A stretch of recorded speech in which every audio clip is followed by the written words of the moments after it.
അത് ചേട്ടൻ്റെ കവർ. ആ കാണുന്നത് ചേട്ടത്തിയുടെ കവർ. അവൻ തന്നെ വളർത്തി, അവൻ തന്നെ അവനെ കൊല്ലുകയും ചെയ്തു. അവൻ ഇത്രയും വലിയൊരു കൊലപാതകം ചെയ്ത് ഞാൻ ഒരിക്കലും പ്രതീക്ഷിച്ചിട്ടില്ല.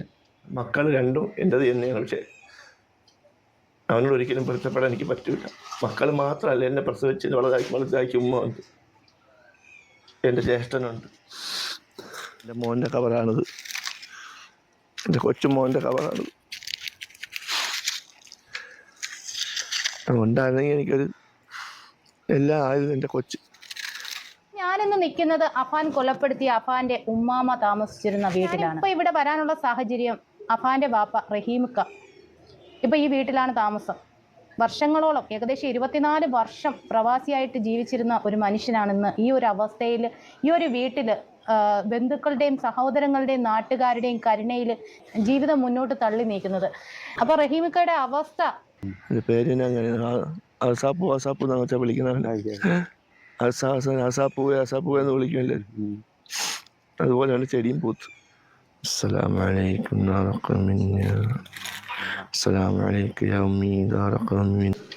നാളെ എൻ്റെ ഉമ്മയുടെയും എൻ്റെ ജ്യേഷ്ഠൻ്റെയും എൻ്റെ കൊച്ചുമോൻ്റെയും ജ്യേഷ്ഠത്തിൻ്റെയും 40-ാം പ്രാർത്ഥനാ ദിനമാണ്. എല്ലാവരും എല്ലാ കാര്യങ്ങളും അറിഞ്ഞതുമാണ്.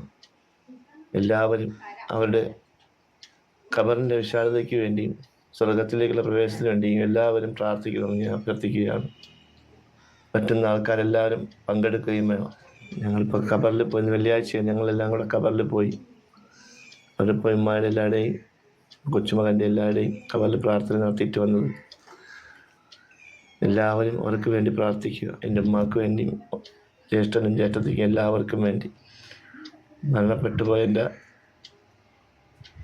മകൻ്റെ കൂട്ടുകാരി ഫർസാന, അവൾക്ക് വേണ്ടിയും എല്ലാവരും പ്രാർത്ഥിക്കുക. 24 വർഷം പ്രവാസി എഴുതുന്ന ഒരാളാണ്. എന്താണ് പ്രവാസം എന്ന് അനുഭവിച്ചവർക്കേ മനസ്സിലാവുള്ളൂ. നമ്മുടെ കുടുംബവും മക്കളെയും കുടുംബം എല്ലാം ഉപേക്ഷിച്ച് നമ്മൾ ജീവിക്കാൻ വേണ്ടി നാട് വിട്ടു പോയവരാണ്. പ്രവാസം എന്താണെന്ന് അനുഭവിച്ച എല്ലാവർക്കും മനസ്സിലാവും. നമ്മുടെ കുടുംബത്തിന് വേണ്ടി കഷ്ടപ്പെട്ടവരാണ്. പക്ഷേ നമ്മൾ വിചാരിച്ച പോലെയല്ല നമ്മൾ പ്രവാസികളുടെ കഷ്ടപ്പാട് ആരും നാട്ടിലേക്കൊന്നും ആരും അറിയുന്നില്ല. നമ്മളെല്ലാ മാസം അവിടെ നിന്ന് കഷ്ടപ്പെട്ട് നമ്മുടെ കുടുംബത്തിന് വേണ്ടി പൈസകൾ അയച്ചു കൊടുക്കാറുണ്ട്. കടമായാലും ഇടായാലും വാങ്ങിച്ച് എത്തിച്ചു കൊടുക്കാറുണ്ട്. നമ്മൾ വിചാരിച്ച പോലെയല്ല ഇവിടുത്തെ കാര്യങ്ങൾ മുന്നോട്ട് പോകുന്നു. ഇതുവരെ ജപ്തിയുടെ വക്കീലാണ് ഒരു central bank of India assistant manager ഒന്ന് പിടിച്ചുകൊണ്ട് പോയത്. വീട് വരെ ജപ്തിയുടെ വക്കീലാണ്. അതിപ്പോൾ കേസിൽ മഴക്കിലും പെട്ട് കിടക്കുകയാണ് ആ വീട്. ഇതൊന്നും തുറന്നു വരും തന്നിട്ടില്ല. ഇനി 2 മാസം എടുക്കുമെന്നാണ് ഞാൻ അറിഞ്ഞത്. ഇപ്പം ഞാനുള്ളത് പാങ്ങോട്ട് എൻ്റെ ഉമ്മയുടെ കുടുംബ വീട്ടിലാണ്.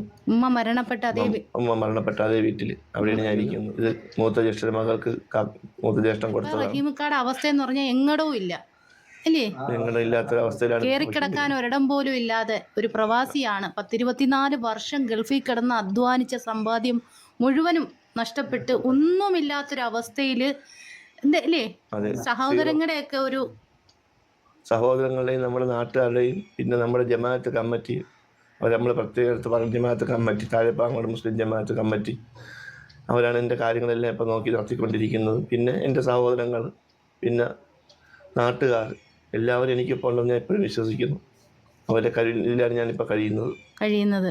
ഇപ്പം നമ്മൾ ഈ ഒരു വീഡിയോ എടുത്ത് ജനങ്ങളിലേക്ക് എത്തിക്കുന്നതിന് ഒറ്റ ഉദ്ദേശമുള്ളൂ, റഹീമിക്ക ഇന്ന് മരിക്കണോ ജീവിക്കണോ എന്നറിയാത്തൊരു അവസ്ഥയിൽ ഇല്ലേ, ആ ഒരു അവസ്ഥയിലാണ് ഇന്ന് നിൽക്കുന്നത്. 1 രൂപ പോലും കയ്യിലെടുക്കാൻ നിവർത്തിയില്ല, കയറിക്കിടക്കാൻ ഒരു സ്ഥലമില്ല അല്ലേ.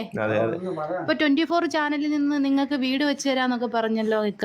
24 ചാനൽ ശ്രീധർ സാർ പറഞ്ഞു വീട് വെച്ച് തരാം. പക്ഷെ അവർക്ക് സ്ഥലം നമുക്ക് ഇല്ലാത്തത് കൊണ്ടാണ് അവരിങ്ങനെ നീണ്ടു പോകുന്നത്.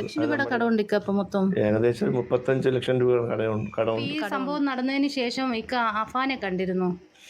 അഫാനെ യാദൃച്ഛികമായി ഒന്ന് കണ്ടു, അല്ലാതെ നേരിട്ട് കാണിക്കുകയോ നിങ്ങൾ തമ്മിൽ ഒന്നിച്ചിരുന്ന് നമ്മളൊരു ന്യൂസ് ചാനൽ കണ്ടിരുന്ന ഇക്ക അഫാന്? ഇല്ല, അതൊക്കെ വ്യാജ വാർത്തകളാണ്, ഒരിക്കലും സത്യമല്ല. അതൊക്കെ വെറുതെ ചാനലുകാരെ എഴുതി പിടിപ്പിക്കുന്നത്, അവരെ റേറ്റിങ്ങിന് വേണ്ടി അവർ ചെയ്യുന്നതല്ലാതെ ഞാൻ കണ്ട് യാദൃച്ഛികമായി ഒന്ന് കണ്ടു എന്നുള്ളതല്ലാതെ നേരിട്ട് അവരെ കണ്ടിട്ടില്ല. അപ്പോൾ നമ്മളൊരു ചാനലിൽ കണ്ടായിരുന്നു അഫാനുമായിട്ട് വാപ്പയും മോനും നേർക്കുനേർ നിന്ന് സംസാരിച്ചു എന്നും വാപ്പയോട് മോൻ മാപ്പ് പറഞ്ഞു എന്നും പറ്റിപ്പോയി എന്നും അബദ്ധമായിപ്പോയി എന്നൊക്കെ പറഞ്ഞിട്ട്.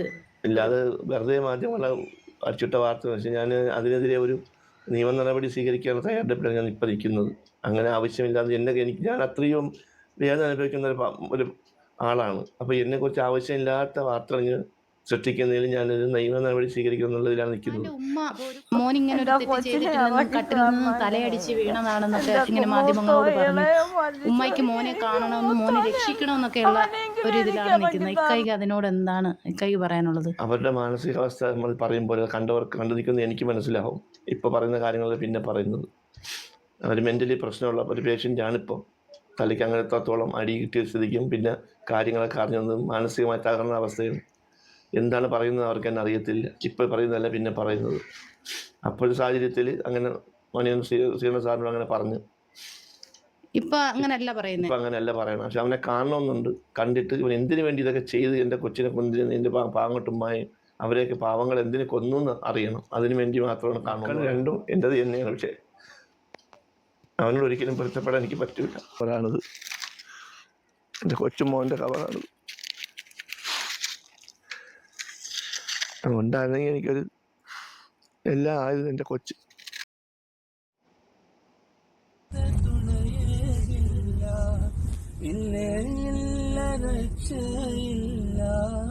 നീയല്ലാതെ തുണയേകില്ല കൊണ്ട്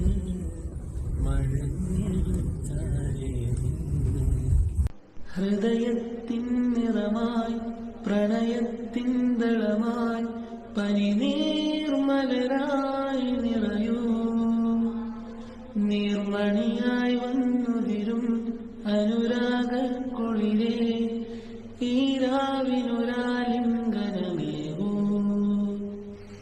ആകാശം ചൊരിയും നിറതാരങ്ങളുമായി ഓരോവൻ മേഘങ്ങൾ പോലെ ഓർമ്മപ്പുഴ നീന്തി മാറിൽ കുളിരേന്തി ഇന്നീ മൗനം പാടി سنخوض معاركنا معهم وسنمضي جموعا نردوهم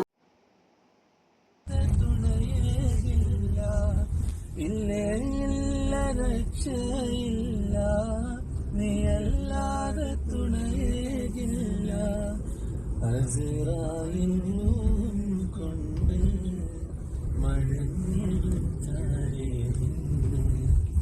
ഹൃദയത്തിൻ നിറമായി പ്രണയത്തിൻ ദളമായി പനിനീർമലരായി നിറയൂ നീർമണിയായി വന്നുതിരും അനുരാഗക്കുളിരേ ഈരാവിനൊരാലിംഗനമേവൂ ആകാശം ചൊരിയും നിറതാരങ്ങളുമായി ഓരോവൻ മേഘങ്ങൾ പോലെ ഓർമ്മപ്പുഴ നീന്തി മാറിൽ കുളിരേന്തി ഇന്നീ മൗനം പാടി سنخوض معاركنا معهم وسنمضي جموعا نردوهم ونعيد الحق المغلوب